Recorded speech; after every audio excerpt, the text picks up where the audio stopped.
is this loving gaze you're giving? It's just a loving gaze. Can't I just give you a loving gaze? No, there has to be an agenda attached. Like half loving, half like perplexed, like kind of like a parent. Like, I love that kid. Yeah. But my God, how are they like that? Why are they doing? Why are you like that? Yes. Why are you licking the bathtub? Why? I've told you to stop. You're still licking it. Still licking that bathtub. Licking in that 2024. bathtub. Hi, Allison. Oh man, I was about to hi Matt ya. Oh, go for it. Go for it. We'll flip the switch. Hi Matt. Hi, Allison. Oh, How are that you? look good. Good. Nice. Back in the recording studio for Back some in the studio. ADHD20, Hey, baby, which Yes. is a podcast Yeah. and video cast that tries to find the intersection between ADHD and TTRPGs. That's what it does. That's what we the do. thing that it does. Yes. And today we're borrowing from some real life experiences that we have shared we are. of late. Yeah. It is con season for us, pretty much. It's definitely for me. We basically just got back from Gary Con. No, we didn't. Sure didn't. We basically just got back from Gen Con. We did. And in about a month or two, I'm going to Gamehole Con. Gamehole-con. Gamehole Con. The worst name, one of the best conventions. So we had a lovely time at Gen Con. I say it's a lovely time. It is a lovely time. We were together. We learned a lot. There's a whole bunch of wonderful things that happened. It is an endeavor, though. It is.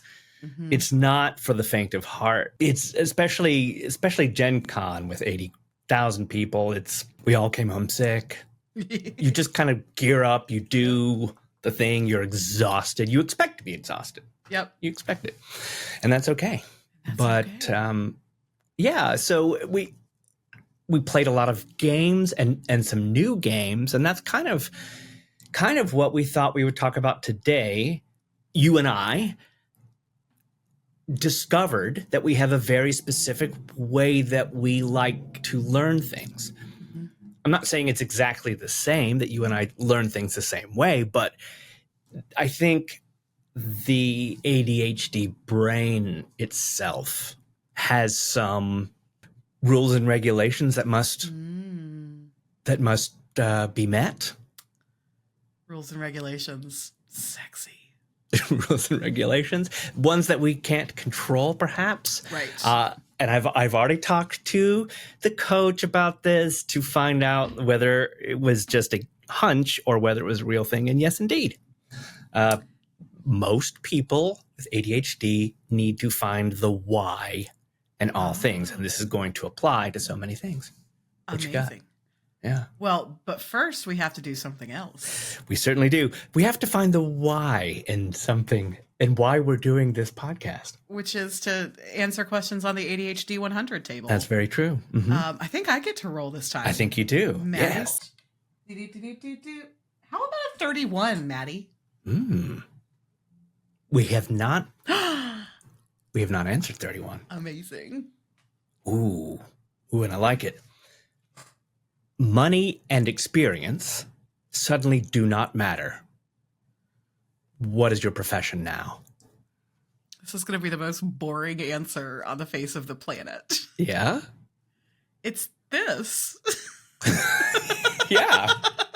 I'm doing the thing that I want to be doing. Yeah. I found it. I searched high and low for a long, long time. Yeah. And by this, I honestly kind of mean, like, it would be meaningful to, at the end of my life, look back and say, I helped fuel a thriving creative business with our design studio known as Bivens Brothers Creative. And then also All Things Pocket Dimension. Like, I want to make podcasts and live streams and content and play games and build communities for that's what I want to do, so I'm doing the thing in the hopes that the money and the lifestyle We'll follow. will follow. Stay tuned. Stay Friends, tuned. that is the hope that I am having. Yeah. But I found it. What about you? I feel the exact same way. And there are certainly days where I'm a little more or less chemically balanced, or I have had more or less sleep than I needed. And I have different highs and lows about this. Yep. But this is one of the first times that even when there is more imbalance and there is less sleep, for example, and I can tell as I'm going through the day that I'm going to be a little bit more violent towards myself. I'm going to be a little bit more down about everything. I'm going to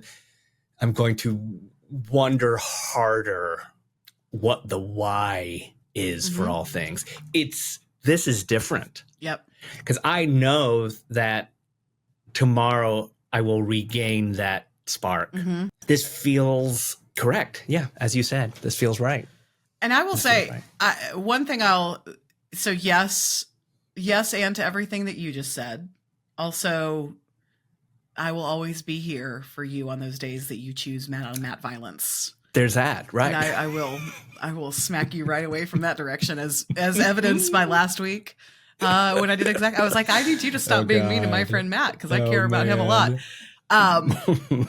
So get you friends that do that to you, that call you out when you're being mean to yourself, as so many of us do.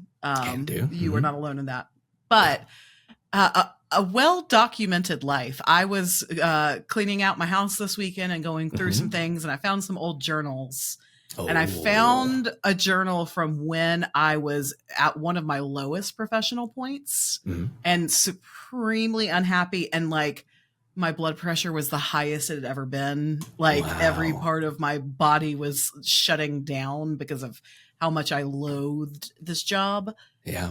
And to like read my rantings. And I was trying so hard to have like gratitude and like hold space for myself and all of it. But I was just so like depleted and stressed and angry.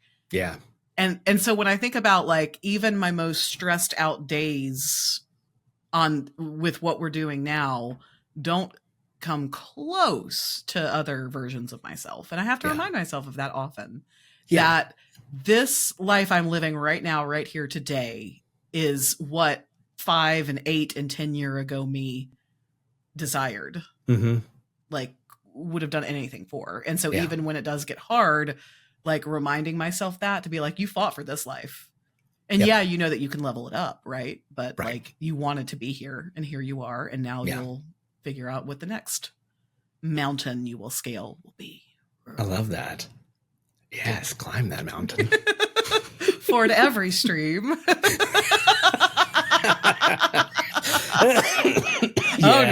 Oh no. There we are 3 weeks later, still battling the con crud, you guys. So if we burst into coughing fits, we're sorry. Yeah, it happens. Well, that was, I think, an excellent segue. It's almost like the dice tell the story. It really is. It's almost like dice tell the story. As we think about our why and what we're doing and what we would do differently if money and pesky little things like needing health insurance wasn't a factor, what would we be doing? At the end of the day, it's about finding your why. So talk us through even more then about this conversation you had with your coach. Yeah.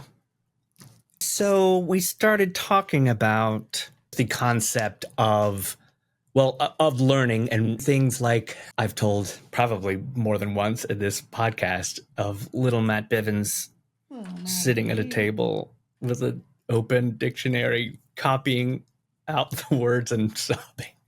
I'm going to correct you. I don't know that I've heard that story, and I bet our listeners would. So really? I despised busy work. I knew when I was little what busy work was. I knew that it was simply, I don't know what else to do with you. Work, yeah, exactly. Work. I knew that copying words out of a dictionary was not going to give me not me personally, is not going to give me any learning or understanding of language, really. And sure, if an English teacher if an English teacher stops me on the street and says, "Hey, I heard that you said that copying words out of a dictionary is not going to help you with English," and I disagree, sure, I'll listen to you. But it was busy work. It was pure busy work. And oh my gosh, I would just cry and cry because it was so brutal. And the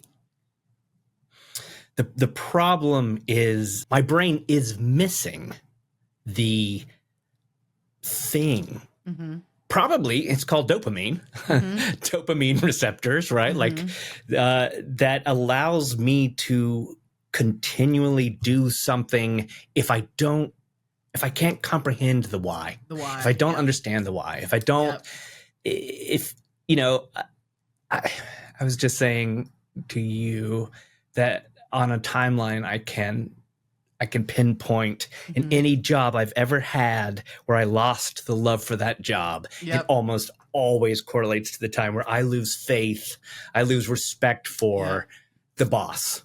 Or the reason, if I'm the boss, if the project just falls apart because the why skitters away, right? It becomes less meaningful, or it becomes clouded, or any if I can't hold on to that feeling of why am I doing this? I love that in your world. WHYs are the scary little monsters. Not scary, but little monsters. They could be cute little monsters. Yeah. Oh, yeah. That when you turn on the light, they all go skittering about. And that's what people mean. Now, that's giving me a really great visual for Find Your Why. Cute little monsters. But I want to find the monsters. What does that say about me? Yeah. Matthew Bivens, Monster Hunter. Oh, Monster Hunter. No, I'm with you, and I've never really correlated the two, but you're completely right. And so I do wonder if that is humanity or ADHD or both. Porque no los dos. Sure. Right. About always. Yeah. Because is finding the why your own personal form of dopamining? For sure. It is absolutely necessary for me. Oh. I have actually close to attacked a rent-a-cop before because the why, the fairness, the justice was being trodden upon, right? By someone who is just following some kind of order blindly and then gets all puffed up, and I have no respect for that person. Same with some bosses, same with my parents. Same with parents. Same with game masters. Same with, I have to know, I have to feel like there is a point to it. Yeah. And I will follow rules to the letter. Yeah.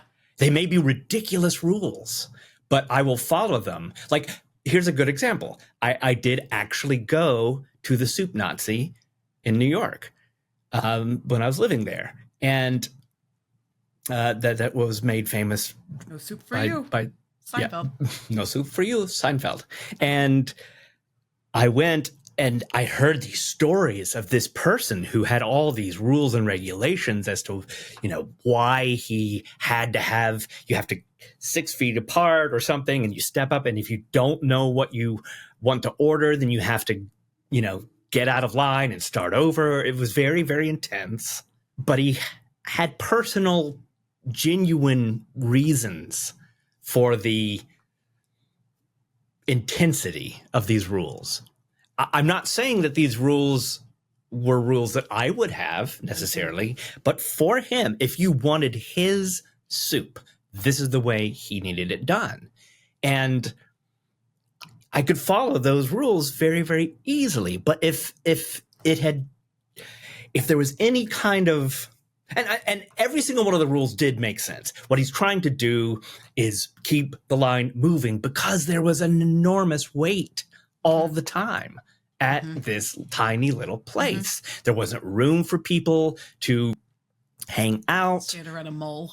You had to be efficient. Yeah. I mean, that New York as a whole, New York City as a whole, the efficiency, I got it. Yep. I really got it. Even if it was annoying to me, I accepted it, right? Yep. I'm gonna totally sidetrack us on a little side quest for a second, but but you're bringing up New York, and then I'm wondering if we can tie all this back in. I saw a really interesting TikTok a couple of weeks ago about why New Yorkers are the way that they are, because it's one of those, like, from the outsiders looking in, think that New Yorkers are some of the most crass, most rude, most unforgiving. New Yorkers get this bad rap of just being bitches and assholes, right? And so this TikToker, and I'll have to try and find it by the time we publish this episode so we can include it with the show notes, because I in no way, shape, or form want to take credit for this thought. But basically, New York is the most crowded city in America and one of the more crowded cities in the world. I know we can't hold a candle to cities in Asia and things like that, but for what it is crowded. And so what New Yorkers value the most, and this fits into Soup Nazi as well, is space. Both in terms of like physical bubbles around ourselves, as well as like the space that you can create for yourself, like space and time. Time for me is space, right? Like when I get the most just like cringy and bitchy is usually when like I have convinced myself I don't have enough time to do something, and I go into like panic, overdrive, overload mode. Yeah. So this creator goes on basically to say that because space is the thing that New Yorkers as a collective value the most, it is the thing that we will protect at all costs. Yeah. But if you've ever noticed that whenever there is any sort of like crisis or like opportunity to help, that's when like the space like closes in on itself and New Yorkers like can't get to you fast enough, So it's like when the example that they gave is when you're on the subway, it's like, don't permeate, don't penetrate my bubble, don't talk to me, don't look at me, like don't get too close to me physically. But like the second that they see somebody like examining the map that's in every subway car and looking perplexed, and like it's like people go out of their way to fold in and around and say like, how can I give you space, a different kind of space now, to like platform you, to ask your questions, to like see what you need. And that's how New Yorkers get the bad rap, is because just at all points we are doing this like mental triangulation of like, how can I hold my physical and mental bubble so I can like make it through the day in this really, really cutthroat city. And I just think that that's really interesting. I felt that I had that exact same theory after living there. Yeah. I felt that exact same way, to the point where moving to Chicago, I was kind of angry at first because that is not a thing here in Chicago. There's a lot more space. They do not follow the same rules of efficiency. They clog when the train stops and the door is open. They clog the exits. But I felt the same way in New York, and that's why I mentioned it. And that is the why, in my opinion. I thought New Yorkers were some of the kindest people for the same reason that you're saying. And you could talk about the people that work at the jobs that don't pay enough or are exhausting, like MTA workers. I met a whole lot of MTA workers that were incredibly nice and helpful, right? It's just everything in New York is just intensified to a degree where you have to think that you have to get out of the way. You've got to protect yourself. Yep.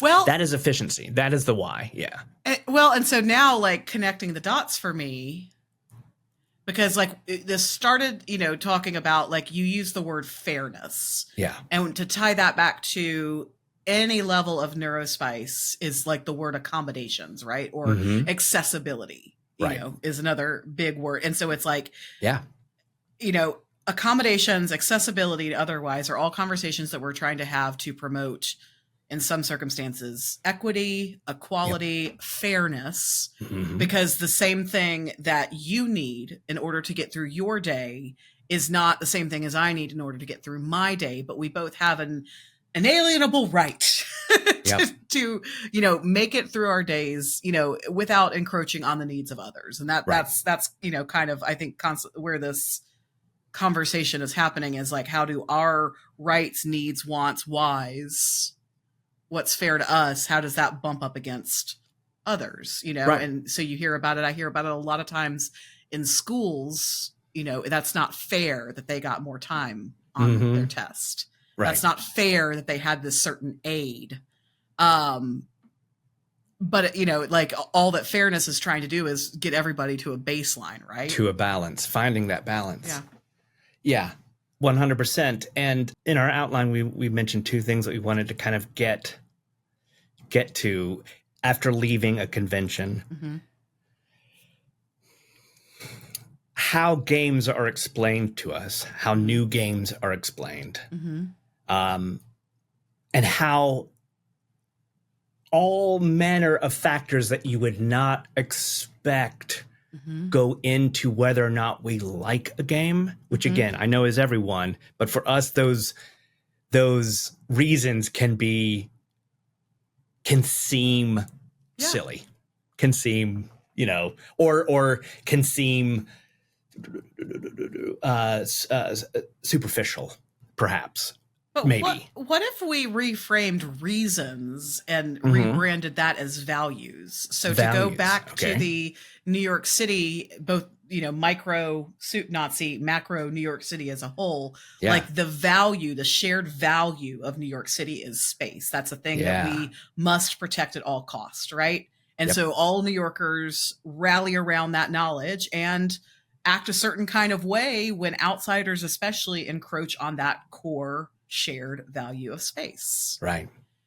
So I think we can then apply the same things to, like, what you were just saying about game systems and like whether we or not we like them, does some aspect of it infringe upon our group dynamic or value set? Yeah, I love it. We got all manner of types of explanation for new games this time. Yep. Let's see if we can list the big ones. There were the GMs that were explaining the game thoughtfully and in great detail. Lots of thought went into it, almost rehearsed, almost memorized a performance of giving us rules. Yep. So that was one way.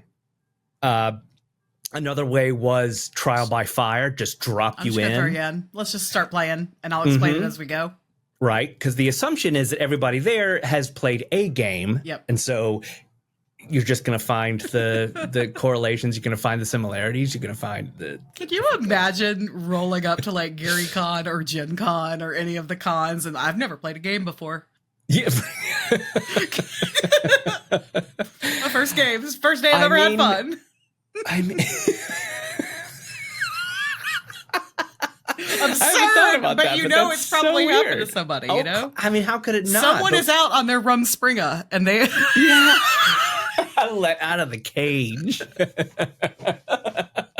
By golly, I choose fun. I choose games. I choose Queen by Midnight. I mean, at that point, are they just like, they have a finger and they're just kind of going through the event book and they're like, this one. I mean, I think back to like our first group con, which was Gary Con of last year, and our first game at Gary Con. So it was like, we didn't know what to expect going into a gaming convention, right? Like I'm making fun and making light, but like we walked into that very why, like, oh God, where am I? How do we do this? Yeah. In a little bit of culture shock. And, we sat down at a Dungeon Crawl Classics table. We had never played that before. And at that point I had only played D&D. So like my realm of understanding of TTRPGs was razor thin. You had at least played other games and had Right. been exposed to other games and stuff like that before. You know, did we do ourselves a disservice, or did we do ourselves a tremendous? I mean, I think we did ourselves a tremendous service, because it was exciting, it was new, it, you know, kind of opened the door of possibility. Our GM was very good at explaining the differences, I think. And shared values at the table, right? Like we had other players at that table who were also willing to shepherd us, which like unlocked something, I think, in you and me and Fitz, where like we felt respected, cared for, like, and therefore like I felt bold enough to ask the dumb questions so that I could understand like the why. It comes back to the why too, like, because I am a petulant child in that regard when it comes to playing games of like, but why did I roll those dice? Why did I, you know, like, and I am constantly asking why when I don't understand, because I want to understand why. And if you just tell me to roll 3 dice, and I remember like one of my biggest aha moments in D&D was as a rogue, I was always told to just add your sleight of hand modifier when you're picking locks. Right. And I never understood why, because that's not sleight of hand, right? It was finally explained to me that it is typically your, like, depending on what level you're adding proficiency and expertise bonuses, and like 9 times out of 10 it came out to the same thing as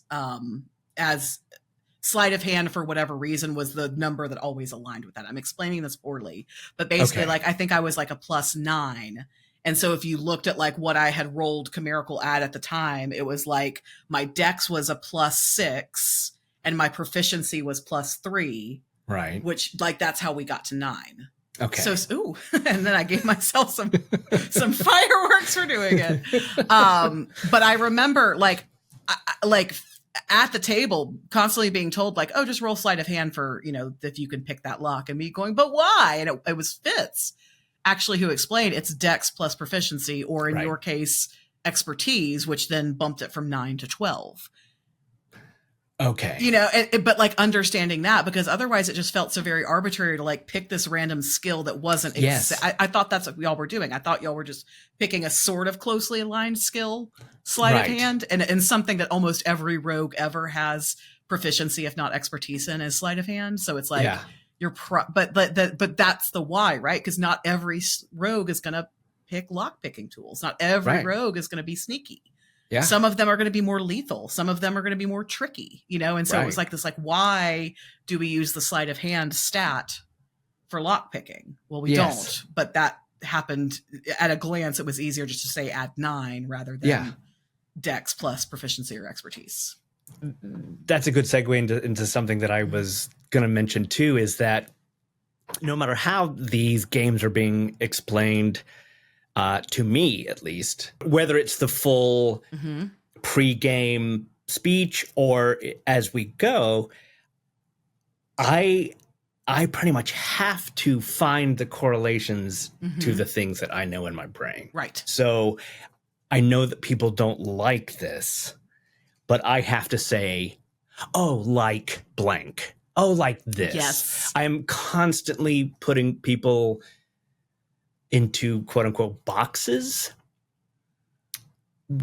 which I know can be unfair, but to me, it is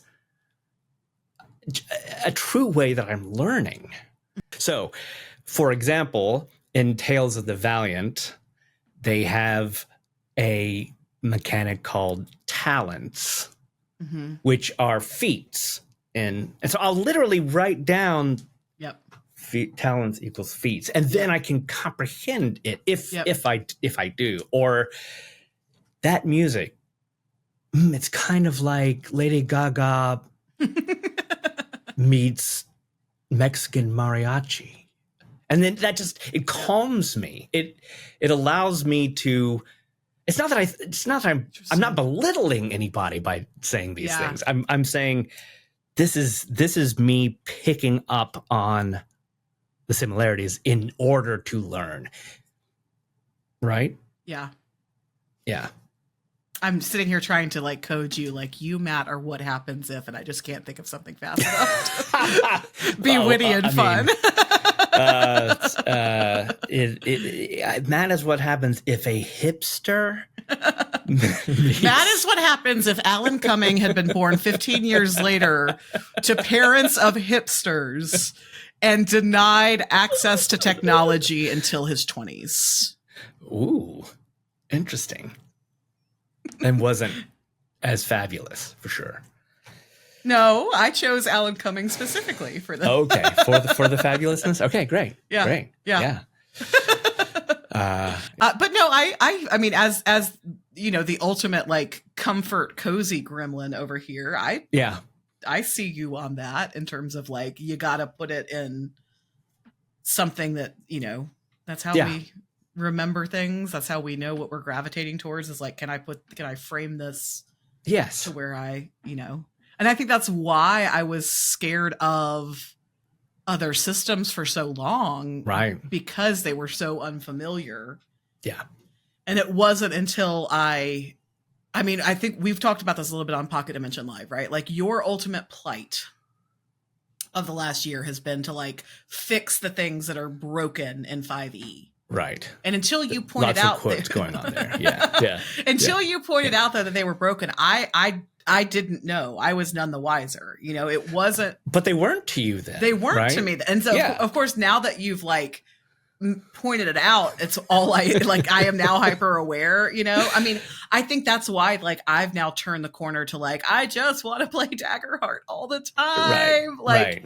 Because everything else now frustrates me because as we've talked about in our server, Daggerheart is written for theater kids by theater kids. Yeah. So of course it's the thing that I personally am gravitating towards. And I think that's a beautiful, beautiful thing because that's a comfort thing. It's something I understand. It's something I get, right?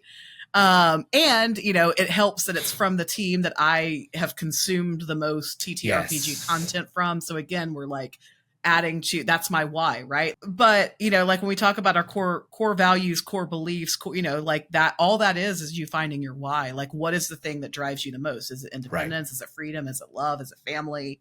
Mm-hmm. All of those different things. And it's like the older I get and the more like set in my ways, get off my lawn, that I get, the more I am interested in like what is easy, what is comfortable, what is cozy.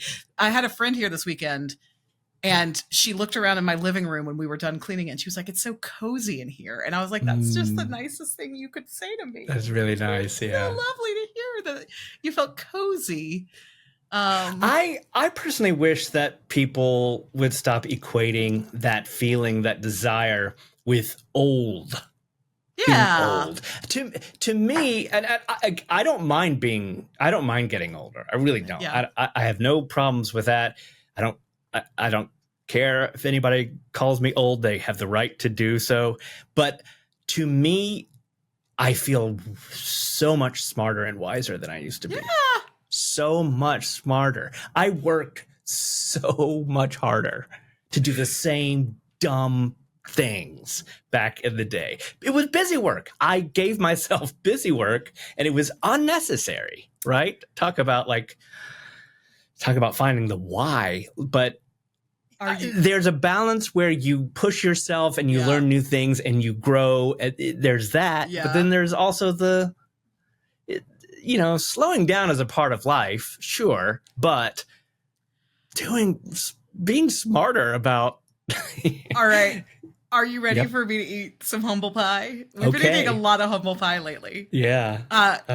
You were with me. So knowing what we know about me now, that I am sometimes abrasive towards new things, first times, right? Yep. You were with me. You were there. You were present the first time I was ever called middle-aged. Right. Oh my God. And I vividly remember the look on your face as I had like an all-out meltdown. You really melted down. I did. I lost really it. Melted down. Yeah. For context, the person calling me middle-aged at the time was 16, 17, somewhere in there. Maybe 15.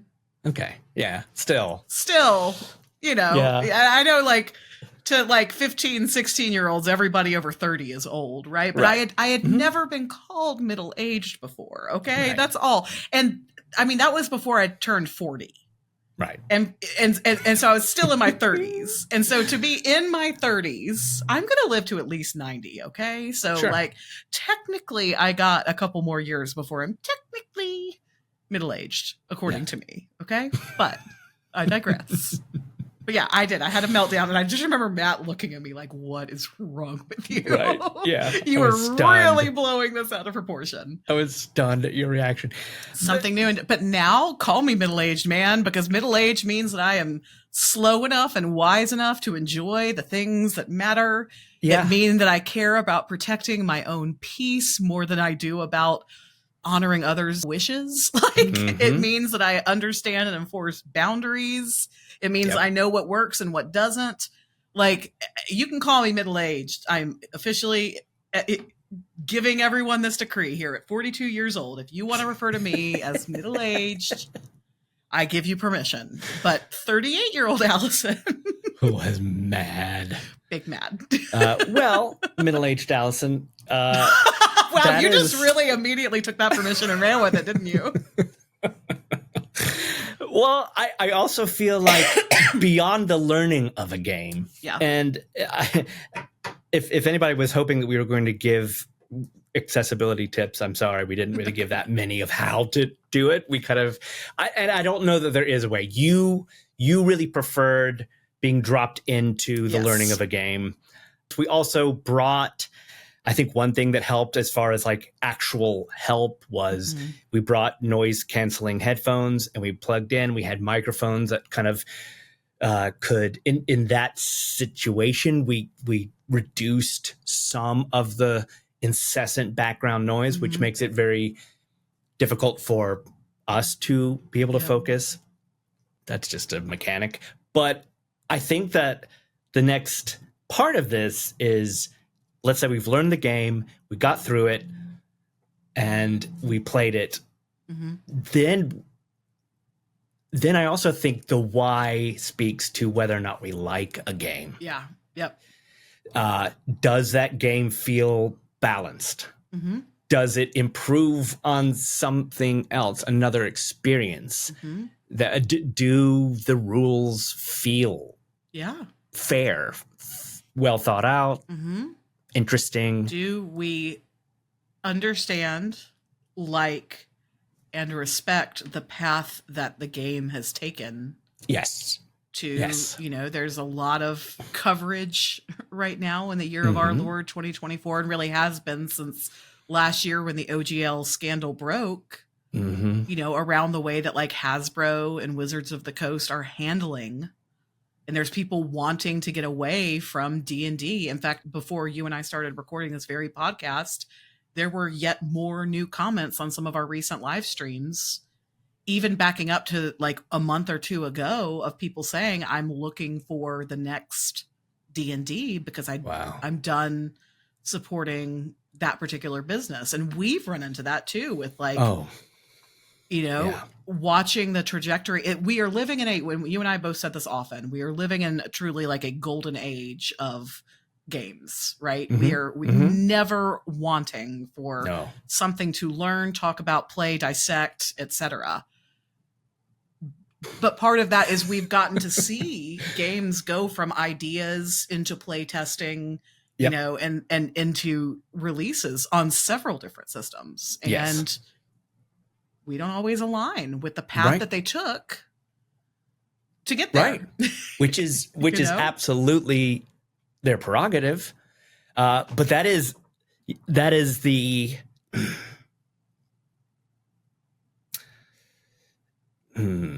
that's another thing that I think the ADHD brain has to maneuver, is not just accepting the why, but then creating the history that allows us to stick with things, that allows us to not completely leave one thing for all the ooh shiny, which, you know, we just did a podcast about recently, and futzing and fixing and finding the new shiny things.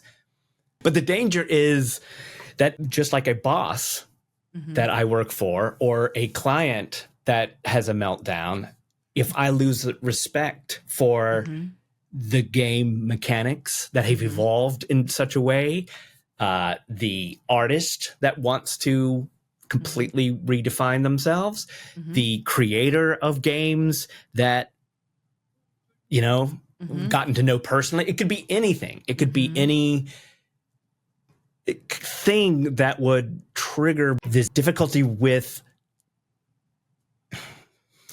respect. It's not a difficulty with respect. It's a I need to respect you. I need to respect the situation in order to, you know, be a part of your creation a lot of times. And I know that there's a difference between the artist and the art. I accept that. I went to art school. I get it. Like there were horrible classmates of mine that could make cool things, could make beautiful, beautiful things. Yeah. And so it's not even that. It's that if you're going to ask me as an artist, for example, if we have a relationship and you're going to ask me to feel a certain way, enjoy something, to learn about something, and my respect for you has changed, or my respect for what you have created has changed, my understanding of it, my faith in it, I'm going to walk away. Yeah. Most likely. Or this goes two ways. This is a swinging door. You know, like absolutely. It means that we don't necessarily subscribe to cancel culture and that everything is redeemable, right? That's what I'm saying. You know, the example I can think here is a year ago, we put out a scathing review of Tales of the Valiant. Yes. And now we're applauding it and saying, hey, this could be our D&D replacement, our 5e replacement. Exactly. And that's on both our perspective has shifted in the last year. We are in a different place than we were when we played and reviewed it for the first time a year ago. And they are. Yeah. And we respect the thing that the way to get respect from me is to prove that you're listening. I've also, applauded the Daggerheart team for this, all along the way, is that like each of the videos that they put out, okay, this mechanic didn't work. We heard you guys loud and clear. Let's put it back. Oh, well, this still isn't working. So could we try it? And it seems to have been this conversation, this tango. Yeah. As opposed to, the I am God. We talked about this on Pocket Dimension Live as far as like our GM styles of like do we believe that we are God, or is it a conversation between, you and your players to effectively communicate rulings and decisions? And at the end of the day, you are the, referee. And so it does come down to the GM to make that decision, but they're not making it in a vacuum. They're making it in the context of the table with the rule of cool, and things like that. So that, and that's the thing. So like when we talk about respect and when we talk about learning styles, so the couple of GMs that I can think of off the top of my head that we played with at Gen Con that did not do things my preferred way being drop us in, let us play. I'll ask you questions as we go with like a little bit of context up front. I don't need to go into it completely cold, but I don't need an hour-long lecture ahead of time either. There's middle ground for me there. So I would love like 15 minutes of like basics. Like these are the big kind of high level macro things. And then like the little squirrely things we'll get into when we start playing. That's my, but that does not mean that I don't respect the GMs that we had that did prefer to, I'm going to give you a monologue. Because that works for them. And undoubtedly. Yeah. And I bet there are people at the table. I mean, I'll go ahead and call them out. Our Daggerheart GM like put a lot of thought into into how he explained it, and learned as he went that he had kind of a mixed bag at the table, that he had some of us who were really, really familiar with the system and had played it and had even GM'd it. And then we did have some people at our table that were completely fresh, had never played it. Had never played an RPG before. This was their first day on Earth. They came to us from Mars, and they were lovely, lovely people. And maybe they appreciated the like slow, we're going to take our time. Yeah. So I respect that, much more than even if I don't choose that. And that's, definitely what we're trying to say here when we have conversations about fairness and respect and stuff like that. Yeah. is, you can disagree with someone or something, or say that's not how I would do it, but I respect that that's how your brain works and that's how you do it. There is, for me, a finite amount of trust and second chances. Yeah. Oh, for sure. I get to a point, it really, I mean, you have to be terrible to me for 30 years. You have to be terrible to me Has WHYs stopwatch started yet? I give many chances, but eventually I will say, okay, it's either me, it's either protecting myself or, and for example, Wizards of the Coast, the thing that they've got going for them is, that there's two different camps at play. Well, there's two different camps for sure. And then there's two different, creators at work here. You've got the people who are creating the game and designing the game. And then you've got the people who are creating the brand and doing a horrific job over and over and really, really abusing that trust. And it's so sad to watch. Like, that is my biggest takeaway of any of the Wizards of the Coast Hasbro scandal is why can't someone stop them? Because it is a finite thing and you will lose. I just don't see how they're going to eventually lose if they don't just watch it. Because it's not small things. It's big things. It's big things. It's big dumb things. And then dumb things. Watching them continuously walk them back and be like, we didn't know. And it's like, at what point do you not ask? Dummies, just ask. It's so true. All you gotta do is that, like, there are millions at like I can kind of understand for the smaller creators that may not have the pool to ask. Yeah. But that's why there's Kickstarters and alphas and betas and otherwise. But for something like Hasbro and Wizards of the Coast, you could very easily put out a survey. Do you want access to both 2014 and 2024? Discuss. And then to constantly, we didn't know. We thought we were so excited. We got swept away. No. Soapbox time, y'all. No, it's 100% true. And because that's so see-through and so ridiculous. Yeah. Like, there's no possible way. Yep. That's where the respect also starts to erode. What a time to, I'm just going to keep calling things the golden age, and what a time to be alive. Because, never before in the history has the connection between company and consumer been so immediate, right? Yeah. Before we had to wait, we had to put out press releases and wait for things to drop and see how the first week of sales did. And now that everything is digital, like, I am guessing just from the microcosm of the communities that I am a part of that was discussing this, there was a sweeping cancellation queue. I know a lot of people who did purely for show, just so their cancellation was part of that queue, making Wizards go, whoa, okay, you can have both. But I don't ever fault people for making a mistake. I don't ever fault people for walking it back and asking forgiveness. But the playing dumb part is wearing on my nerves a little bit. We didn't know. I do enjoy apologies. I do enjoy apologies. I'm not saying that I have to have one, but it goes a long way to try to regain the respect, because I make mistakes. Yeah. And I apologize for things. Yeah. And I feel like I know when I'm wrong. And if I don't, and someone tells me, I may converse with them, but I'm not going to, immediately say, you're wrong, go to hell. And I have too many people in my life that are like that. And I don't want that anymore. I don't want that. I want to surround myself with people that can converse, that you can give criticism to, and they don't feel attacked. Yeah. And there's an intelligent conversation going, and if either one of us does something that hurts the other's feelings, that there's like communication about it, and then there's apology if necessary, and then, but phew, I mean, I'm really coming out of an age where that is rare.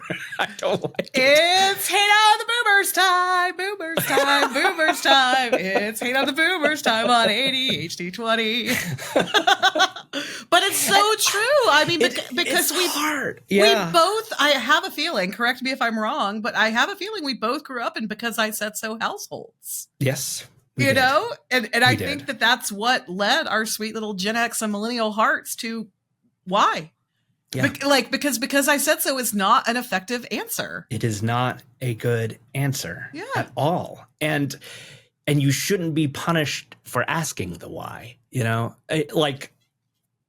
is there an aspect of my needing to try to understand, to reach out, to put myself into the shoes of, I know you're just using this as a blanket example, but boomers, right?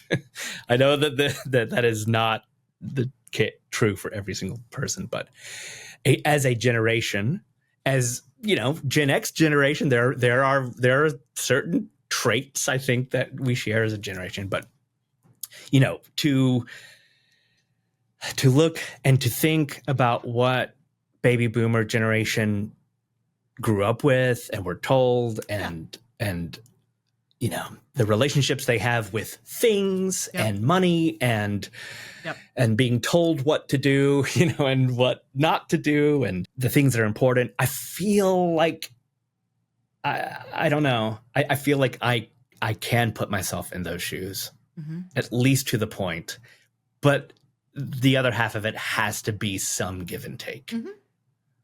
I feel like if I'm able to be empathetic, that I deserve some empathy in return. And that just doesn't always come. Yep.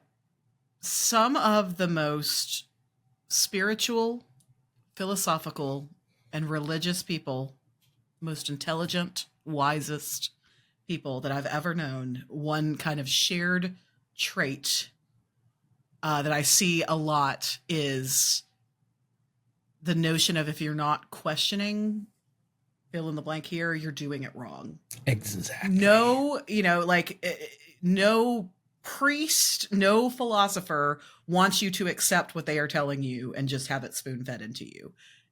If they do that, they're not worth they're what's called a dictator, and that's a different kind of leadership. Right. And so I think that, but and your point about the boomers, I think, was beautifully made, that they are a product of the generation who raised them, and they had their own set of social norms and values. There comes that word again. And so that's why there was this just kind of like hierarchy of respect. And then because of the way that they were raised, that's how they are. And then they raised us a different way. And that bred our innate curiosity, where like me saying, but why, isn't me disrespecting you. It's me trying to involve you in a conversation so I can better understand. And that's what always pushed my buttons, was like that me questioning is a sign of disrespect. And I now know, as a middle-aged woman, that congrats. Thank you. That curiosity is anything but disrespectful. For someone who has never identified as a Christian or really belonged to any official religion of any kind, I have a lot of friends who do prescribe to religion.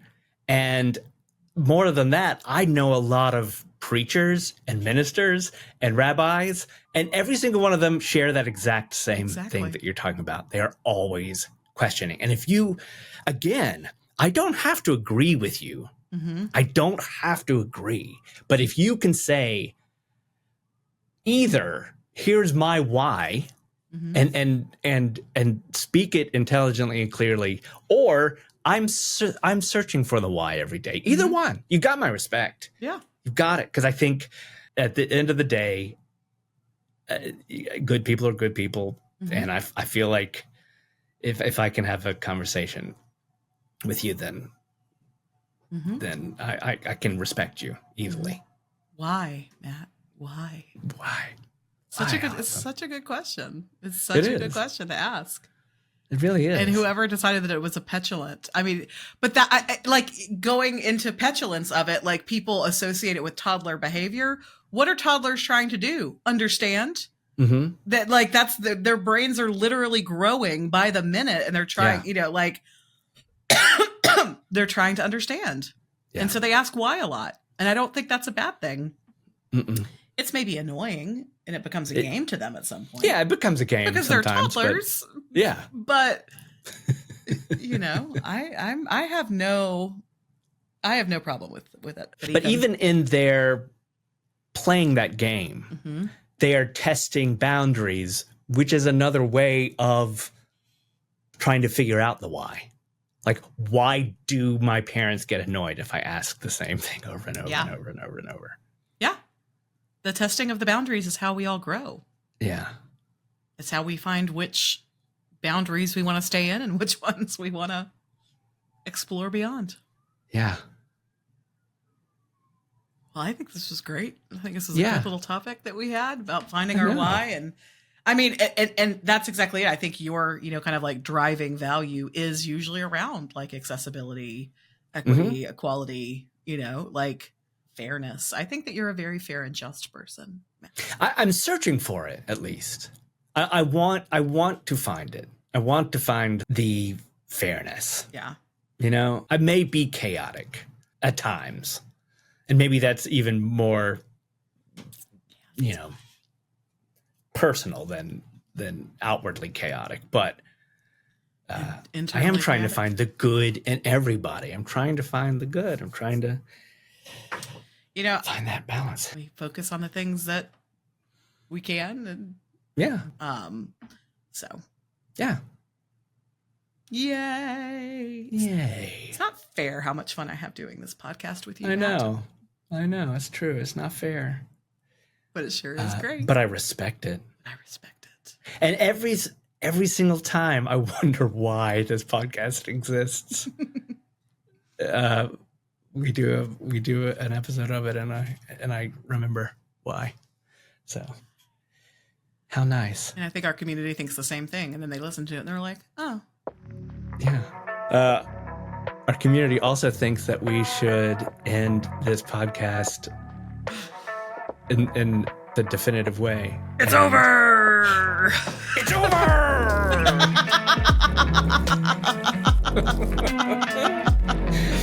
I'm down for that. Great. I have a crush on every boy.